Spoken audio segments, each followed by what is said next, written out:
live from Los Angeles. I'm Jen Hale here with Skip Bayless and Shannon Sharp. Good morning, gentlemen. Hi, Jen. Good morning, Jen. How you doing? Where's the gloat mask? For what? Gloat man. This is your day. For what? What I'm going for? You're going to get another big free agent. No. This is it. The door just swung wide open. It's championship day here on Undisputed. First of all, the parade is tomorrow. I'm going to save my enjoyment until June 30th, maybe the July 1st, and then I'll start gloating again. But you do know when you bang those papers on the desk, you make me more determined to beat the bricks off you. I bang these papers because these are the winning hands. Boom! It's a statement. Over. Oh, you think you get the winning hand? Game's over. As soon as I do this, the game's over for the next 2.5 hours. It's a royal flush hand. Yeah. Can't beat that. Really? Guys, I'd flush it if I were you, too. Let's get right into it this morning. Lots for you to talk about today. Lots. We're going to start off with the Lakers. Anthony Davis joining LeBron, of course, a huge deal, but it also comes with huge contracts, big money. The two make so much, there's not a lot of money left to go around for another top free agent like, say, a Kawhi, Kyrie, or Kemba. ESPN reporting the Lakers scrambling to create $32 million in cap space by July 6th to create another max slot. The Lakers are also shopping around 3 of their existing 5 contracts to try and clear up a little bit more cash. Shannon, tough situation. What should the Lakers do? For me, Skip, I thought I've made my thoughts abundantly clear. You did? I don't like the fact, now, if this was Kyrie, you're trying to clear up cap space and you could lure Kyrie. If you could clear up cap space and you could lure Kawhi. But other than that, I would rather take that $23 million, $27 million, or $32 million in which they're trying to have and add quality depth. For me, I just don't look at Jimmy Butler and Kemba Walker as the superstars in the same breath if I look at Kawhi or I look at Kevin Durant, who's going to be out. I don't look at those guys as that. Kemba had an unbelievable season. We know with Jimmy Butler, he's one of the better two-way players, but I don't look at him as a superstar. They're not Kyrie. They're not Kawhi. So for me, I want depth. I think LeBron and Anthony Davis is plenty good enough. And Skip, you remember LeBron had this conversation about 3 years ago. He said, we are top-heavy as bleep. He did. I don't think he wants to go through that whole roster right under the bus, backed over him. You just can't. Well, he did. No, he did. It was a terrible thing to say. That was in like January. Go ahead. But I just believe, Skip, if you can get some players, okay, $32 million is what you can have if you try to clear a max slot. Add 3 or 4 players somewhere around, $6 to $8 million. Okay. So you can have some depth because we saw what happened. One team won because they had depth. Toronto, because you had Siakam, who's not a superstar, step up. Fred VanVleet, who's not a superstar, step up. Serge Ibaka played big in big moments. He did. The thing that hurt the Warriors, they got hurt, but they had no depth. You're asking Quinn Cook to play 28 minutes. Really? You're asking Von Looney, even though he's a great role player, he's playing multiple minutes on an injury. So the depth hurt them. I just believe if you get a J.J. Redick, you get a Jeremy Lamb or Patrick Beverly, Trevor Ariza, you try to fill your roster out with some 3-and-D guys that can knock down open shots. Okay. I just believe they would be better served doing it this way as opposed to adding Jimmy Butler or Kemba Walker. Wow. Are you getting afraid of the pressure? I don't know what. What pressure? What is all this conventional wisdom from across the table? Because we got what is this arch conservatism? We got 2 of the top 5 players.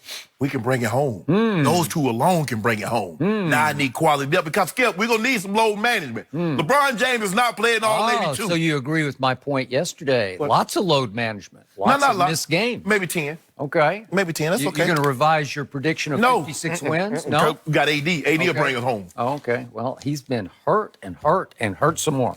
So I'm here to tell you I'm no big Laker fan, but I love the new strategy. I think this is exactly how to go for broke because your man, LeBron James, is not getting any younger. Father Time is tapping him on one shoulder. Just remember me? Yeah. My groin hurts. When you don't want to be disturbed and someone taps you on your shoulder, what do? Pretend like you don't hear him or you don't know. Exactly. Ignore that guy, man. I don't know. Yeah, we can. Tom Brady do it. So here's the point. Laker management laughing stock that it has been over the last couple of months, is sitting back saying, wait a second, the heavens just reopened. Kevin Durant is out of our way for the whole year, probably for the whole year. Right. I don't know. Will he have a miracle recovery? No, probably not. He's not coming back. Not on the Achilles rupture. Nope. So he's completely, the decks are completely cleared. We got one shot, and LeBron probably has 2 shots at another championship, but one big one because there's no KD. So all of a sudden, you go for broke. They did. That's why they got AD. They went for broke. No. You're going for the third star. You're going for the trio now because you're trying to create enough space to lure number 2 or Kyrie. Those two. And I agree with your assessment of the tiers of the free agents. Yes. Jimmy Butler doesn't quite do it for me, and Kemba definitely doesn't do it for me. But if you could get number 2, if you could get Kyrie, now you've got something. And again, it's going to be at the expense of your depth. You're going to have to add lots of minor role players and hope that they can play major roles. Correct. Okay, I get that. Would Carmelo do this for a veteran minimum? You know, would he come for just almost no money just to make one big run at a championship? He might. What, to have a job in the NBA again? To have a job? Sure he would. Okay, so that's what you're going to have to do. It would be that desperate for your quote-unquote depth. But if you could maximize your chances here, and I don't even want to discuss all the ways to do this because it's mind-boggling where you're trying to buy second-round picks. Okay, and don't, whatever. But you're desperate to get David Griffin, the new GM in New Orleans, to back the trade up to the end of July. Right. That would maximize your cap space. Right. Now, why would David Griffin do that for you? Well, not because he loves you, because he doesn't love you. He might like you, but he does not love you, and he does happen to... We operated in good faith. Okay, but he does happen to play in the same conference you're in, so I don't know that he wants to hand you a championship in his conference. So, right now, Rob Pelinka is a puppet on David Griffin's string. Dance, Robbie, dance. That's what he's doing because he's got all the leverage in New Orleans because the Lakers are desperate. We've got a window. Let's take our shot. Let's max out. Let's see if we could get Kyrie. Let's see if we could even shoot the moon and get number 2 to come here instead of going to the Clippers.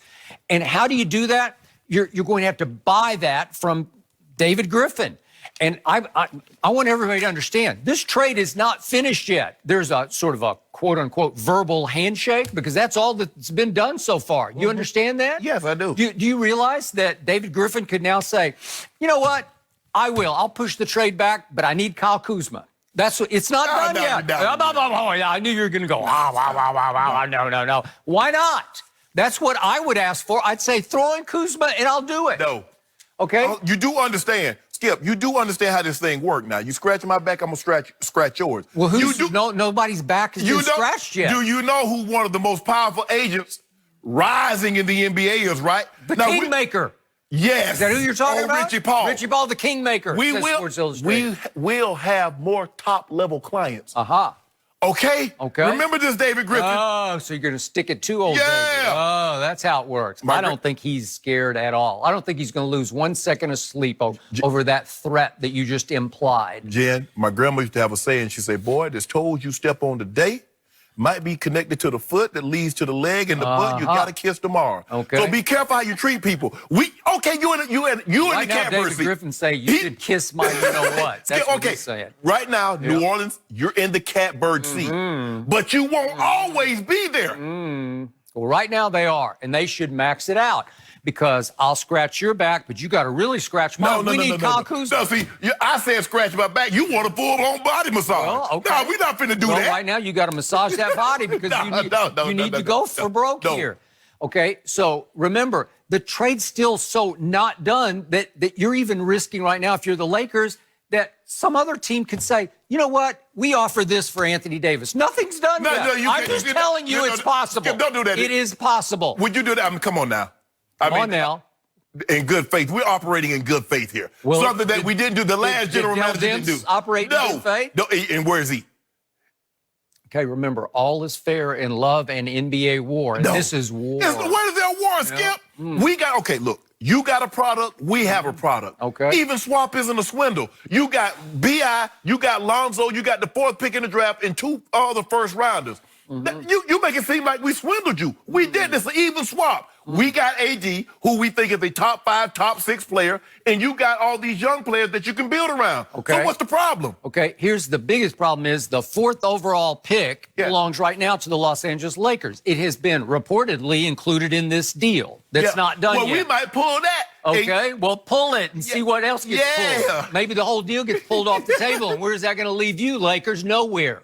In lost land. I mean, I've heard